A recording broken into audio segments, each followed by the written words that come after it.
Great. Live from San Francisco and New York. In New York with Rabbi Avi Orlow, our collaborator on Making of a Mensch. So it's great to be here. We're happy you're here. So you saw the finished film, which was exciting for us to know you saw it. What'd you think? It was great. It was wonderful. Our staff at the Foundation for Jewish Camp really enjoyed it. So thank you. Thank you. It's really wonderful. Well, thank you. As you taught us most things. Yeah, you taught us. I mean, I should tell everyone. Okay, actually, I should be official here. So in the film, The Making of a Mensch, which is premiering for Character Day. It's live. You can watch it at characterday.org. Characterday.org.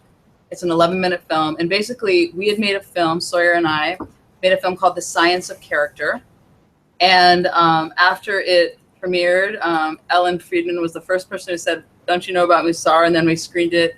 And Avi came up to me and was like, "We need to make this in a version for Musar. Can I take your periodic table and make it Jewish?" And I was like, "Sure, what's Musar?" And basically, we've been on this journey with you. Hey, Avi, can you put your, I want to make sure we can see your beautiful punim there. I only see half of your face there. I'm working on my other device to make sure I get online. Okay. Here, is that better? No, but we'll have But everyone's on a journey. But we're going to go with it. It's only like half of your face. Can we lock him onto the... Yeah, let's try to put you on, but just in case. Let's see, we're going to present you to everyone. I'll read your credentials. There you go.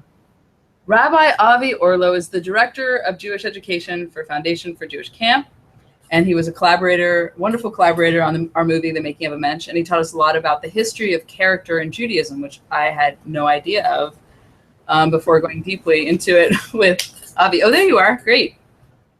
And Avi, if you can look this way.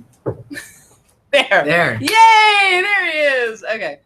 So why do you think there's such a renewed interest in so many sectors of society around character?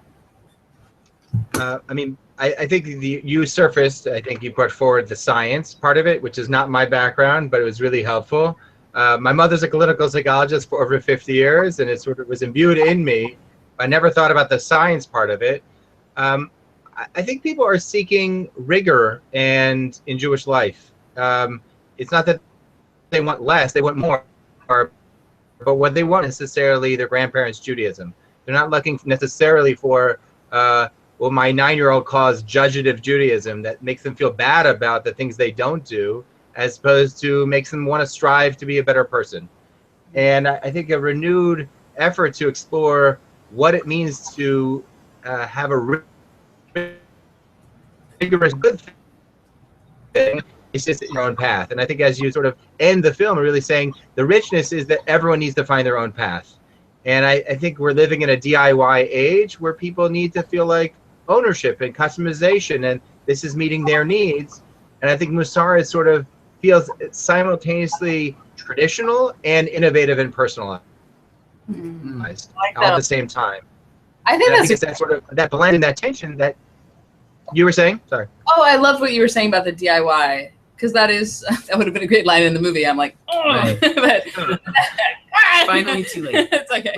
But yeah, I think that is that sense of how does it work for me? And I think some people scoff that are like super into the traditional format, and I wish they didn't, because to me it should be this evolving language and constantly evolving for the times we live in, and rethinking traditions and rituals that make sense for people. So I really that's the part I loved about learning about Musar.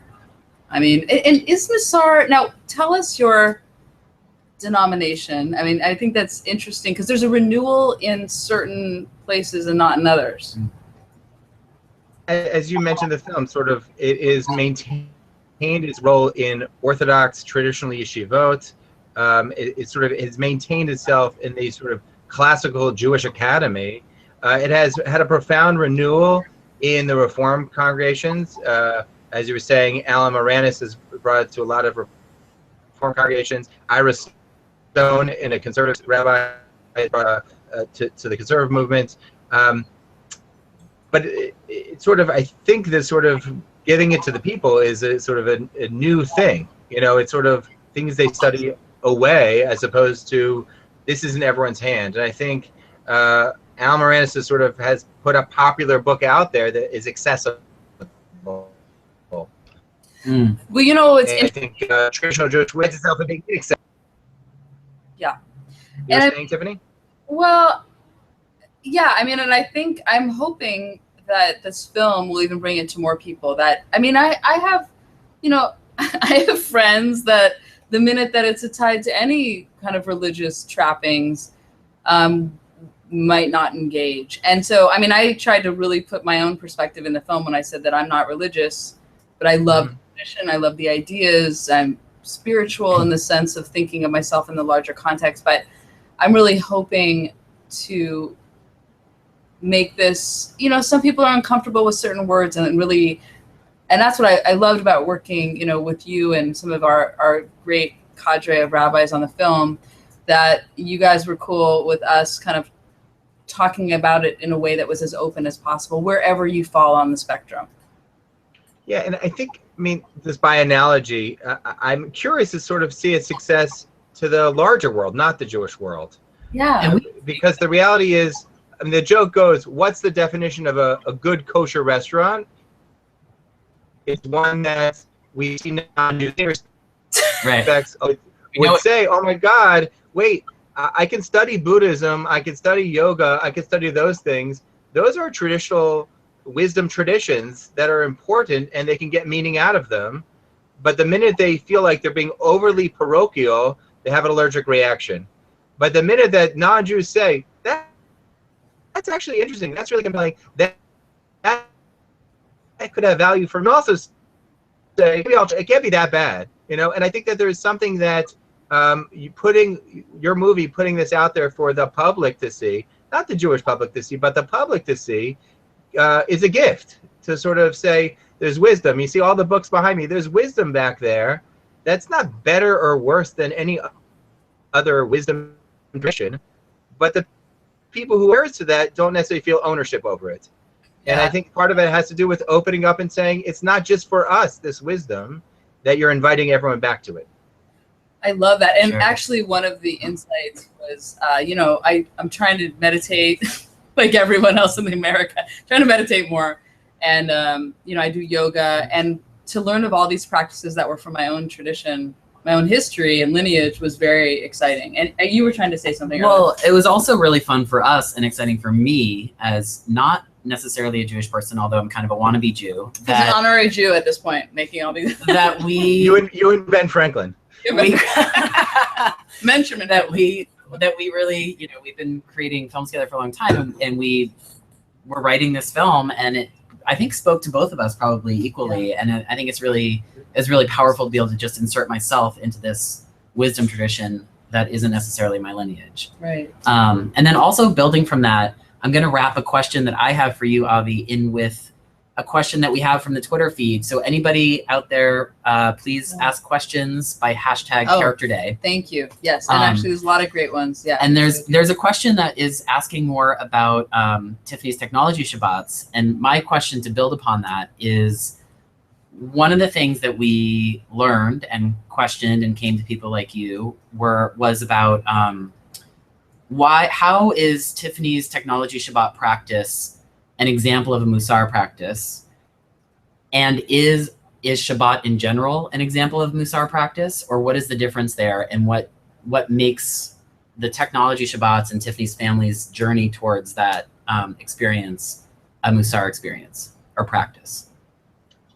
I mean, I think you outlined in the film, like sort of, I think a central notion of a modern Musar in this sense is creating for yourself, and the degree to which we've allowed people to differentiate between ritual life and ethical life is a failing. It's a failing of what it means to be ethical, a failing of what it means to be religious, a failing of what it means to be human, to have these as divided spheres. So I think what Tiffany put forward is saying, and you even say you didn't even know you were doing it, but you say, look, let's create a circle of accountability around being present. Right? It's in being present with your family, and your family is going to keep you accountable to it. Mm-hmm. It happens to be you chose Shabbat. We could choose 20 other things that you wanted to focus in on. And my point is, in a world that doesn't have a notion of commanded, it often feels alien to bring that language back. But it doesn't. I want to have excellence, surround myself with people to make myself accountable for achieving excellence. And I think the way, it's not the what of what you did, it's the way you did it that created a community that was striving for excellence in being present. And that became a Musar practice in its sense. I don't necessarily need it to fit neatly into the history of Musar, new well springs of accountability for people to find excellence in their lives. Well, it's interesting because there's so many, since I started doing the tech Shabbats, so many people have come to me and say, oh, they have all these apps. You know, there's so many apps for accountability. And we were trying to make the Benjamin Franklin section in the movie look like a little app, because there are like this plethora of apps to keep you accountable and mindful how many steps you took and how many things you did and what you ate and what you slept, and, you know, when you're using technology, when you're not. And I mean, it's an interesting thing because I don't know why it feels counter in some way to me, but I mean, whatever works for you. I mean, that's ultimately in the end, it's like whatever works for you. But I did feel like what I learned from Musar and what it is, the Tech Shabbat weekly aspect of it, the repetition, which we tried to make really strong in the film, because there will be people that will say, oh, well, on vacation, I unplug. But to me, I guess the growing part is that repetition, the weekliness of something that you're trying to do. And that is, you know. Yeah, and I think it's interesting that it goes back to your own path element of it, which, so you just said it's kind of counterintuitive to you to go to an app to track yourself, but that's because what you're trying to, you feel like you need to break free from. He knows me so is well. being online, being on the devices. Don't use an app to get offline, right? Yeah, exactly. But for somebody else who doesn't have that necessarily as part of their, you know, wrestling, then maybe that is a great resource. So it's interesting. You wrote a great piece. I'd love for you to quote about the habit, the greatest sound or the loudest sound. Can you tell everyone about that? I was just saying how, I mean, I think you were saying this about this picture about as well, meaning this notion of like, if I'm going too far to the right, I need to pull to the left, and I need to sort of counterbalance that. And I think it's a similar notion of sort of break habits and make new habits. And in a word that I don't think we use enough in terms of conditioning. Like we use it in terms of our health. We don't necessarily use it in terms of our well-being, of sort of notion of conditioning ourselves, of doing these habits and rituals.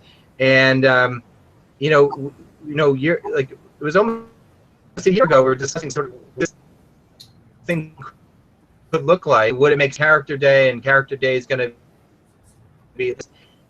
And I'm thinking to myself, this is the perfect time. This is the 10 days of repentance between Rosh Hashanah, the Jewish New Year, and Yom Kippur, the Day of Atonement, a 10-day period that we really focus in on, am I in a groove? Am I in a rut? Am I living the life I want to live? It's like the most day period of the year. And tomorrow night, Friday night, is Shabbat Shuvah, the Shabbat of return. You know, you could get more Carol Dweck if you wanted to, this notion of what does it mean to actually think about positive psychology? What does it mean to return to your ideal state of actualizing who you are? And I was you're alluding to, of course, I wrote on recently, which is, you know, the far we hear on Rosh Hashanah is supposed to wake us up, but it's also resonant with Rabbi Yisrael Salanta, the progenitor of what we call this Musar movement, who's reported to say the loudest noise you will ever hear in the galaxy is the breaking of a habit. You know, how do you break that habit? And this is the time you hear that noise, and we say, oh, I want to break that habit. I want to start a new, can be a different person. I want to be something more than I am right now. And I think this is Character Day now, 10 days of repentance, the Seri Mechuva, the high holidays, is this extraordinary time to say, who do I want to be this coming year? Who have I been this last year? What kind of habits do I need to break? What kind of habits do I want to make? And what kind of circles of accountability? Some of them could be apps. Some of them could be my family. They could be my kids. Whatever it is, what do I need to set in place to be successful? And I'm going to fail. I'm gonna fail. That's just the nature. But failure is part of success. Yeah. And that's just part of and that's why we have Yom Kippur coming up, is to say, you know what? We know we fail, and that's part of success. Building what that need to do. And accountability is not so we don't absolutely fail. Accountability is we know we're going to fail, but who's going to make sure that we're going the right direction? Well, we got a question on the hashtag about how do rabbis teach Musar in practice? Like, are there groups, or actually I know anyone who wants to go deeper, we have this huge resource hub, and the Musar Institute has like an online course and follow it. But as a rabbi, you were talking about using this with your camp counselors or your administrators. Like, how do you in practice try to implement a framework for Musar practice? So, I mean, most of my life right now, I was blessed 8 weeks ago with a 4th child. So most of my best feedback I get right now is my own children. And a story from, I think it was three